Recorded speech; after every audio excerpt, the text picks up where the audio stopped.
Hail Dicelings and move the tatami mats aside because today we're going to talk about part 2 of the 20 questions. Hey guys, we're just going to pick up right where we left off in the last video. Again, super straightforward. If you missed part 1, make sure you go to part 1 of the series and get a little bit of the idea of who we are putting together inside this adventure. If you did watch it, this is a continuation of the Hida Bushi that we had started previously. So let's jump into the 20 questions again here. So I went ahead and started filling in stuff just like I did in the last video. This is mainly for time-saving stuff, but I did something that I talked about last video where I said take a look at the school and what things you're going to get in the future, figure out what skills are associated with it, what skill options you have, and what rings you're going to use. So let's just do a quick recap. We are a Crab Clan Hida family. Right now we're sitting at an Earth of 3. We have +1 in fitness, +1 in command, +1 in tactics. Those are important because remember we can only get a 3 in each one of those categories. So we come down to our school. The first thing that we're going to get when we come over to the Hida Defender School here is our ring increases, which is Earth and Water. Because my Earth is already a 3, I get to pick a different one. So I went ahead and notated Earth here, but what's really going to end up happening is I'm going to increase my Void. Now the reason I did that is because Void points are super critical to help your character get past things that they normally wouldn't be able to get past. You can spend a Void point to get an extra die when you roll and to keep an extra die, which means that you could succeed TNs that normally you couldn't possibly succeed, or when the paint's down and you really got to get out of the situation, it'll allow you to turn a failure into a success if you're lucky on your dice.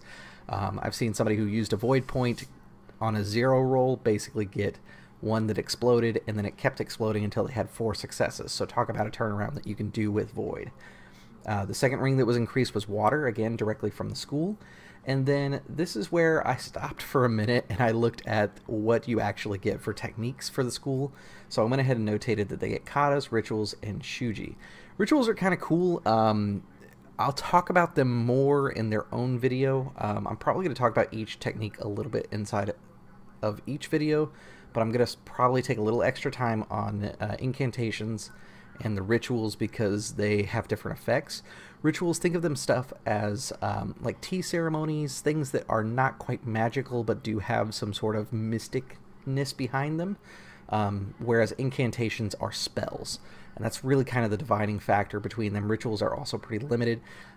If you've played Dungeons & Dragons, the idea of the ritual spells where there's a limited amount of them and they're very kind of minor as far as what their effects are for the most part, that's kind of what rituals are inside this system.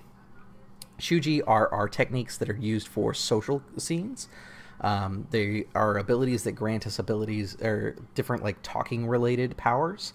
Mostly courtiers get a lot of shuji, but you'll find that the Bushi usually have shuji available to them. And because everybody has to deal with court at some point in their life, most every tree includes a shuji technique or 2 inside of it. So what I went ahead and did was I wrote down all the techniques that are going to be accessible by the school itself here, and then I wrote down what skill was used and what ring was used. Then I did a quick tally count to see what the school basically is kind of showing me what this character should be by the end, because your character will, if you follow the tree, kind of fall into the mold of what this school has sculpted you into. It looks like there's going to be a total of 5 earth techniques, 0 air techniques, 1 fire, 4 void, and 2 water. And the reason I put ish over here is because at every tier I'm going to have a chance to be able to spend my abilities to take a technique that is not part of my tree. Like for example, when we go over to rank 1 here, I have an option to take any rank 1 kata. I could turn around and take a fire kata, which would not normally be in my school, and it allows me to kind of branch out from what my school is normally teaching. So there is a little bit of a chance for me to deviate and create a character that is completely my own, but still advance. And the reason that I want to advance inside my school is because of the rank 6 ability and, frankly, my regular school ability. Let's talk about the school ability first, and then we'll go into the rank 6 ability, and then I'll come back to those techniques. So my school ability basically, once per round, when making a check to resist a critical strike, you may reduce the severity of a critical strike by the physical resistance of your armor plus your school rank. So right now, once per round, if I resist, I get my armor +1 because I'm a rank 1 student. However, if I make it up to rank 6 here, which is the ultimate, I get to reduce it by armor +6, which makes me pretty near impossible to take down. Chances are weapons are going to break when they deal with me, and that'll be kind of a cool thing. And then our rank 6 ability here is the mountain does not fall, as if I needed more defensive abilities. Basically, at the beginning of your turn, you may spend 1 void point. If you do, ignore all of your conditions, terrain, negative persistent effects, and techniques and abilities. Do not apply your disadvantages to checks. If you would die, you cling to life for a few moments longer, but still die when the effect ends. This effect persists until the end of your next turn. This is kind of similar to D&D's Orc Ferocity, but way better in a lot of ways, because all of the things that are negative to your character suddenly go away, and it gives you 1 round of basically battle fury until you die the following round, which is pretty awesome. And you can use it without like dying being the consequence, because it says here that even if you were dying, so it does say that basically if you were just in a bad situation, like you were in afflicted territory and it was raining and you have all these negatives against you that make your conditions really hard to beat this one particular opponent, you could put all that stuff aside for 1 round and go all out.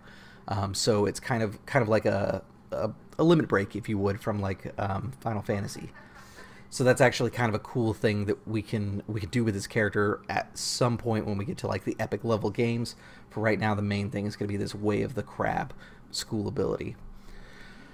So let's talk about those techniques here. I looked over all these techniques. There are some that I like a little better than others. There are some that I think are going to be more useful for my concept, and so I picked out the things that are most important for me.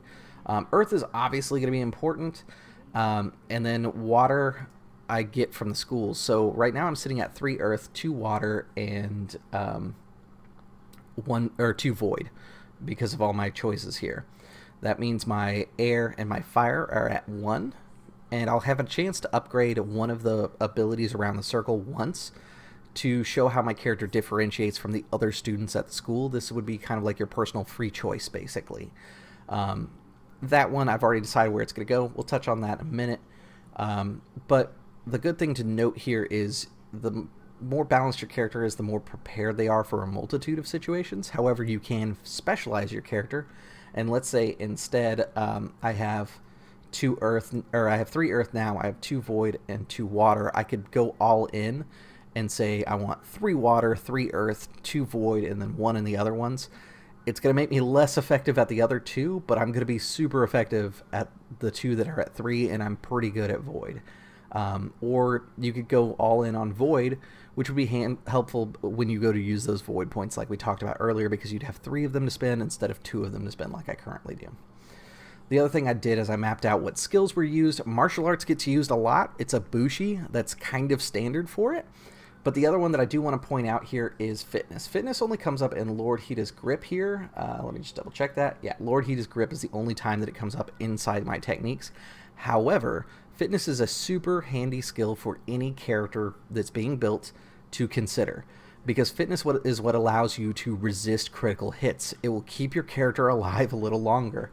So fitness was the first thing I took. Then I took martial arts melee, and I took martial arts ranged. I don't imagine this character is going to do that much ranged combat, but I don't want to be completely out if it comes to it. I'm imagining this character probably has some adventuring party companions that are probably stuff like a shinobi and a courtier, and so pretty much all of the muscle and might is coming from my character. I want to be prepared for a multitude of situations. Next I have survival. This is again kind of thinking about some of the gaps that would be inside my party. Chances are those people aren't going to be very good at surviving out in the wilds, and I really like the idea of this heated defender knowing how to live off the land. That's a quality that the crabs sometimes have to do, especially if they travel into the Shadowlands, and not come back completely tainted from the experience. So survival seemed like a really cool thematic choice. And then I chose tactics.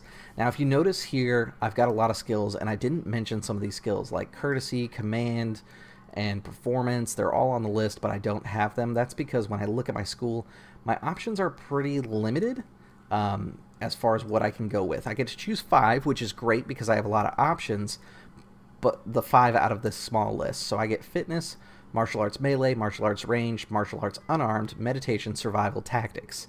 So that kind of leads me to why I made my choices: fitness, melee, ranged, survival, tactics. So that was really kind of the choices there. One of the things that I do want to do, though, is pick up command. There's a couple of opportunities here for me to pick it up so that it could be useful. Because if you look, I've got command come up a few times, and that'll be really helpful in the long run. And plus, it kind of gives you this idea that this character is probably going to be kind of like more of a commanding force in court. So that's actually kind of a cool thing to play up. So let's just go ahead and get rid of my notes here, because that was really all just so that we could understand how the class is going to play out. I get 2 starting techniques. The ones that I chose are Lord Hita's Grip, which basically allows me to use an ability to grapple a larger opponent. It's basically for anything that is a silhouette 3 or above. So that's one of the things that I want to keep in mind when this ability comes up. I'm kind of limited on who I can use it against. So the technique that I chose out of Strike as Water or Strike as Earth, I chose Strike as Earth. Earth allows me to increase my defenses. So in the short term, it's a little bit better investment for me because I can increase my defenses. But in the long term, my school ability will actually help me out quite a bit too. And in the worst case scenario, if I ever fight like a catastrophic gigantic Oni or Daigotsu himself, or somebody who is just insanely powerful and is super good at dishing out damage, I can combine the two and it will give me a better chance of succeeding and not dying mercilessly in the combat. Next is the starting outfit. Starting outfit ranges between schools. Make sure you pay attention inside there, because there are some choices. If you notice, I have lacquered armor, traveling clothes, daisho, which is the katana wakizashi, and then I get a choice between a tetsubo or an otsuchi, which is a hammer or a war club for those backwards there, a club, a knife, and a traveling pack. I think the one that I'm going to pick is a tetsubo, just because that's very classic to the crab. It's not really a mechanical choice. I just like the weapon, and that's generally how I pick weapons for L5R. I would recommend you do the same, because the more you're in love with your character, the more you're going to want to play the character and play up the character in your stories. So I'm going to keep the tetsubo. And then last, we get to decide how our character stands out. I chose fire, so now my fire is going to increase to a 2. Now the reason that I chose that, and we'll go back over here, is when we originally talked about the 20 questions, there were some stats that I wanted you guys to pay attention to. And that was endurance and composure, because those are what's important for being in combat, being in social situations. Those are our hit point tracks. The way they're calculated is earth, which I'm very strong, and I've got a 3, and then water for composure and fire for endurance. Right now my fire is a 1, so if I had earth plus fire, that's 4 times 2, that's 8. And my composure is a 3 plus a 2 times 2 is 10. So I'd have an 8 in my health pool and then a 10 in my mental pool. By putting it in fire, I just round out my character and I have a 10 and a 10 in them. That does mean that my focus and vigilance are going to be a little bit lower, which is probably why I'm not necessarily on the wall. I'm a really good meat shield, but I'm not super good at being a spotter. I'm probably the guy that gets called in after somebody else notices it, like him or a scout. That's going to be it for this video. Again, continue with us. The next video, we're actually going to jump into the honor and glory section. This is where we're going to spend a little bit of time, especially on these first 2 questions. I'm going to talk about them briefly, tell you which options I picked, and then I'm probably going to end up doing a video on each one of these questions independently, because they are so important to the game and how you can use them to really develop a character that is unique and got a lot of presence to them inside the story. With that said, guys, thanks for tuning in, and I'll see you at the gaming table.